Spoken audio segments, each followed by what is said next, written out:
Betting apps promotion కేసులో నిన్న ED అధికారులు యువరాజ్ సింగ్, సోను సూద్ ఆస్తుల్ని జప్తు చేశారు. అదే కేసులో ఈరోజు ఈడీ అధికారులు విజయ్ దేవరకొండ, రాణా దగ్గుపాటి ఆస్తులను జప్తు చేయబోతున్నట్లుగా ప్రచారం జరుగుతుంది. దీని మీద మనం పూర్తి స్థాయిలో విశ్లేషణ చేసుకుందాం. ప్రస్తుతం మనతో పాటున్నారు ప్రముఖ సినీ రాజకీయ విశ్లేషకులు, ప్రముఖ సీనియర్ జర్నలిస్ట్ దుర్గావడ్లమణి గారు. వారితో మాట్లాడదాం. దుర్గావడ్లమణి గారు, హాయ్ అండి. హాయ్ అండి. నిన్న ఈడీ అధికారులు ఈ బెట్టింగ్ యాప్స్ ప్రమోషన్ కేసులో యువరాజ్ సింగ్, అలాగే సోను సూద్, నేహా శర్మ, రాబిన్ ఉతప్ప వీరి ఆస్తులను అయితే జప్తు చేయడం జరిగింది.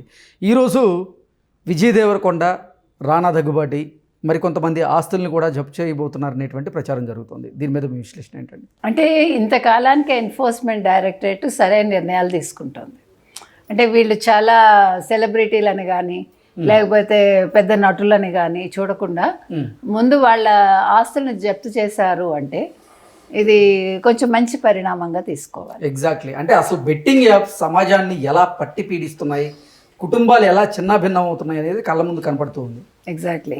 ఎందుకంటే మీరు చూస్తే కనుక అయితే భారతదేశంలో ఎక్కువ శాతం గొప్పవాళ్ళు అనుకునేవాళ్ళు, లేకపోతే సెలబ్రిటీస్ అనుకునేవాళ్ళు, లేదు రాజకీయ నాయకులు, సినిమా నటీనటులు, క్రికెటర్స్, వీళ్ళందరూ అంటే చాలా క్రేజ్. వాళ్ళకి ఏదైనా జరిగింది అనుకోండి, అంటే వాళ్ళు తప్పు చేసినా కూడా ప్రజల్లో కొద్దిగా రివోల్ట్ వస్తుంది. అవును. సో ఇవన్నీ ఉన్నా కూడా చేయగలిగారు అంటే నిజంగా మనం ఈడీని మెచ్చుకోవాలి.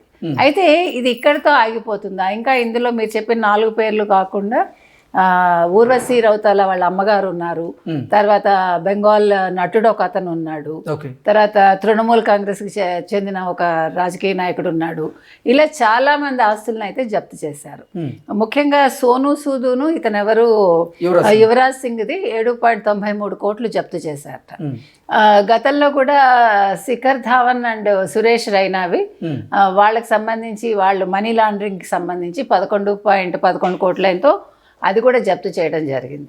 అయితే ఇప్పుడు మనం ఆలోచించాల్సింది ఏంటంటే తెలుగు ఇండస్ట్రీకి సంబంధించి ఇతను ఎవరు, రాణా కావచ్చు, దగ్గుబాటి రాణా, తర్వాత విజయ్ దేవరకొండ, అంటే వీళ్ళిద్దరు ఆస్తుల్ని కూడా జప్తు చేస్తారు అని అంటున్నారు. అంటే ఆస్తులు జప్తు చేయటం అంటే మొత్తం ఆస్తులను జప్తు చేస్తారేమో అని మనం అనుకుంటాం.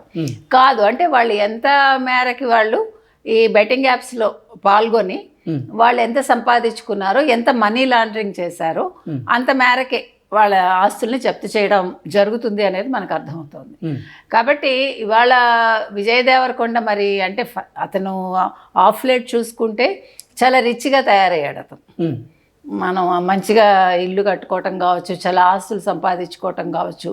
అంటే ఒక పక్క నటిస్తున్నప్పటికీ అతను బాగా కెరీర్లో మంచి పేరు తెచ్చింది అతనికి. మనం చూసుకుంటే గీత గోవిందం, గీత గోవిందానికి ముందు, గీత గోవిందం తర్వాత, అంటే అర్జున్ రెడ్డి కూడా హిట్ అయింది అనుకోండి. అయితే ఫినాన్షియల్గా అంత సపోర్ట్ విజయ్ దేవరకొండకి దొరికిందా లేదా మనకు తెలియదు. సో ఇది బెట్టింగ్ యాప్స్ వల్లే ఎక్కువ సంపాదించాడా అంటే ఇప్పుడు దీని ఇంపాక్ట్ మనం రష్మిక విషయంలో కూడా ఆలోచించాలి. రష్మిక దేవరకొండ పెళ్లి చేసుకుంటారని అంటున్నారు. ఇది జరిగాక వాళ్ళిద్దరి రిలేషన్ కంటిన్యూ అవుతుందా అవదా? మీకు గుర్తుంటే కనుకైతే వేణుస్వామి కొంచెం నెగిటివ్ మాట్లాడాడు. వాళ్ళిద్దరికి ఎంగేజ్మెంట్ అయిందనగానే వీళ్ళకి పెళ్లి కాకపోవచ్చు అన్నాడు. అంటే మనం నెగిటివ్ వెళ్ళకూడదు మామూలుగా అయితే. అంటే నేను అనేది ఇంపాక్ట్స్ ఎట్లా ఉంటాయి అనే దానికి. సో అది కూడా మనం ఆలోచించాలి. సో ఏది ఏమైనా ఇంకా చాలా చిన్న చిన్న వాళ్ళందరూ కూడా బెట్టింగ్ యాప్స్లో పాల్గొన్నారు. కాకపోతే వాళ్ళు మనీ లాండరింగ్ దాకా వెళ్ళి ఉండకపోవచ్చు. అందుకని అలాంటి వాళ్ళని ఒకసారి ఫస్ట్ టైం కాబట్టి ఒక వార్నింగ్ లాగా ఇచ్చి వదిలేస్తే బాగుంటుంది. ఎందుకంటే రాజకీయ బెట్టింగ్ యాప్స్ ప్రమోషన్ అనేటువంటి ఒక భూతం నిజంగా సమాజాన్ని పట్టి పీడిస్తూ ఉంది. దానివల్ల నిజంగా కుటుంబాలు చిన్నాభిన్నం అవుతున్నాయి. వాటి మీద పూర్తి స్థాయిలో అవగాహన కల్పించేందుకు తెలంగాణ ప్రభుత్వం కూడా ఎంతో కృషి చేసింది. ప్రత్యేకంగా సజ్జనార్ గారు, అలాగే ప్రపంచ యాత్రికులు అయినటువంటి అన్వేష్, వీరందరూ కూడా అవగాహన కల్పించేటువంటి కార్యక్రమాలు చేశారు. అందులో భాగంగా చాలామందిని అన్వేష్ టార్గెట్గా చేసుకొని వారి మీద విరుచుకుపడడం కూడా మనం చూసాం. ఏంటి నిజంగా బెట్టింగ్ యాప్స్ వల్ల ఇన్ని కుటుంబాలు చిన్నాభిన్నం అవుతుంటే వాటిని ప్రమోట్ చేస్తున్న వారిని వదిలేయాలంటారా? నేను అలా వదిలేయమని చెప్పట్లేదు. ఇప్పుడు తెలియక ఫస్ట్ టైం చేసిన వాళ్ళ సంగతి నేను మాట్లాడాను. వాళ్ళ వల్ల ఎవరు చనిపోలేదు అనుకుందాం, ఓకే. అలాంటి కేసులు తీసి మీరు వాళ్ళకు ఒక ఫస్ట్ వార్నింగ్ లాగా ఇవ్వండి అంటున్నాం, అంతే తప్ప అందరినీ వదిలేయమని మనం చెప్పట్లే. ఇప్పుడు చాలా మందికి తెలియదండి, ఒక యాడ్ ప్రమోషన్ అనుకుంటారు కదా, అంత డీప్గా వెళ్ళరు, చాలా చిన్న ఫ్యామిలీస్ నుంచి వచ్చిన వాళ్ళు ఉంటారు. అలాంటి వాళ్ళని మనం మరీ ఎక్కువ టార్గెట్ చేయాలా అనేది నా ఉద్దేశం. ఎందుకంటే మహా రాజకీయ నాయకులు కావచ్చు, సెలబ్రిటీలు కావచ్చు, బ్లాక్ మనీలు దాచుకుంటారు, ఈవెన్ గవర్నమెంట్లు మోసం చేస్తారు. అంత దాకా ఎందుకండి, తమిళ్ వెట్రి కழகம் విజయ్ని తీసుకోండి, తర్వాత ఆ మధ్యన ఇంకొక నటుడు కూడా, వాళ్ళు ఫారిన్ కార్స్ తెప్పించుకుంటారు, ఇక్కడ ట్యాక్సులు కట్టరు, దానికోసం కోర్టుకు వెళ్తారు, మళ్ళీ వీళ్ళు మేము ముఖ్యమంత్రులను అవుతాము, మేము ప్రజల్ని పాలిస్తాము, ప్రజలకు మంచి చేస్తామంటారు. సో మీరు అలాంటి వాళ్ళని వదిలేసేటప్పుడు ఈ చిన్న చిన్న వాళ్ళని ఎందుకు వదలకూడదు అనేది. ఎందుకంటే మనం ప్రతిదీ కూడా కొంచెం మానవతా దృక్పథంతో కూడా చూడాలి కదా, అందరినీ ఒకే ఘాటిన కట్టకూడదు. ఇప్పుడు మీకు రాణా లాంటి వాళ్ళకి ఏం అవసరం అండి బెట్టింగ్ యాప్స్ చేయడానికి? ఎన్ని వేల కోట్లు ఉంది, వాళ్ళ తాత ఎంత సంపాదించి ఇచ్చాడు. సో నేను అనేది ఆ పాయింట్ ఆఫ్ వ్యూలో చూడమంటున్నా.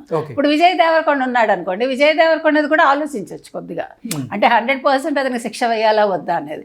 నేను అంటున్నది అది, మీరు మీ బ్యాక్గ్రౌండ్ తీసుకుని అసలు వీళ్ళు ఎందుకు చేయాల్సి వచ్చింది.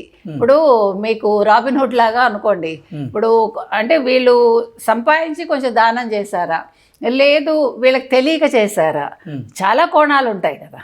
సో ఇవన్నీ ఆలోచించాక నిజంగా ఎవరి మీద చర్యలు తీసుకోవాలి, నిజంగా ఎవరి మీద తీసుకోక్కర్లేదు. ఇప్పుడు సోను సుద్ ఈ బెట్టింగ్ యాప్ ప్రమోషన్ లో భాగంగా మనీ లాండరింగ్ కి పాల్పడ్డారని, అందువల్లే ఈడీ అధికారులు ఈ కేసులో ఎంటర్ అయ్యి ఈ అంటే వారి ఆస్తులను జప్తు చేశారన్నట్టుగా రకరకాల వార్తలు వస్తూ ఉన్నాయి. మరి ఇటు పోతే విజయ్ దేవరకొండ అలాగే రానా దగ్గుబాటి వీరిద్దరు కూడా బెట్టింగ్ యాప్ ప్రమోషన్లో భాగంగా మనీ లాండరింగ్కి ఏమన్నా పాల్పడ్డారా? వారి ఆస్తులు జప్తు చేయాలంటే ముందు మనీ లాండరింగ్కి సంబంధించినటువంటి అంశాలు ఏదన్నా బయటకు పడితేనే ఆస్తులు జప్తు చేసేటువంటి అవకాశం ఉందన్నట్లుగా చెప్తున్నారు ప్రముఖులు. దీన్ని ఎలా చూడాలంటారు? ఇప్పుడు మనం రాణా గురించి మాట్లాడుతున్నాము, విజయ్ దేవరకొండ గురించి మాట్లాడుతున్నాం, ప్రకాష్ రాజ్ కూడా ఉన్నారు ఇందులో. ప్రకాష్ రాజ్ లాంటి వాళ్ళని ఎందుకు తీసుకోవాలంటే ఆయన అన్ని జస్ట్ ఆస్కింగ్ అంటూ అందరినీ ప్రశ్నిస్తాడు కాబట్టి ప్రకాష్ రాజ్ను కూడా ప్రశ్నించాలి. ఇప్పుడు మన నీతులు చెప్పదే సరిపోదు కదా, నీతులు చెప్తూ మనం పాటించాలి. నేను కృష్ణని తిడుతూ నేను అదే బాటలో వెళ్తానంటే తప్పు కదా. సో అందుకని మీరు అన్నట్టుగా బెట్టింగ్ యాప్స్కి సంబంధించి ఎవరు మనీ లాండరింగ్కి పాల్పడ్డారు, దట్ ఈజ్ మోర్ ఇంపార్టెంట్. అంటే వీళ్ళు ఊరికే యాడ్ చేసి డబ్బులు తీసుకున్నారా, లేదు మనీ లాండరింగ్ జరిగిందా అనేది కూడా తెలుసుకోవాలి. ఇది చాలా ముఖ్యమైన పాయింట్ మీరు చెప్పినట్టుగా. సో ఇవన్నీ ఆలోచించుకున్నాక అసలు ఎవరెవరికి ఎలాంటి శిక్షలు వేయాలి, వాళ్ళు ఎంత మేరకు వాళ్ళు మనీ లాండరింగ్కి పాల్పడ్డారు, అసలు మనీ లాండరింగ్ చాలా పెద్ద ఇది కదా. ఇప్పుడు అలా చూసుకుంటే మరి జగన్మోహన్ రెడ్డి కూడా అంతే కదా.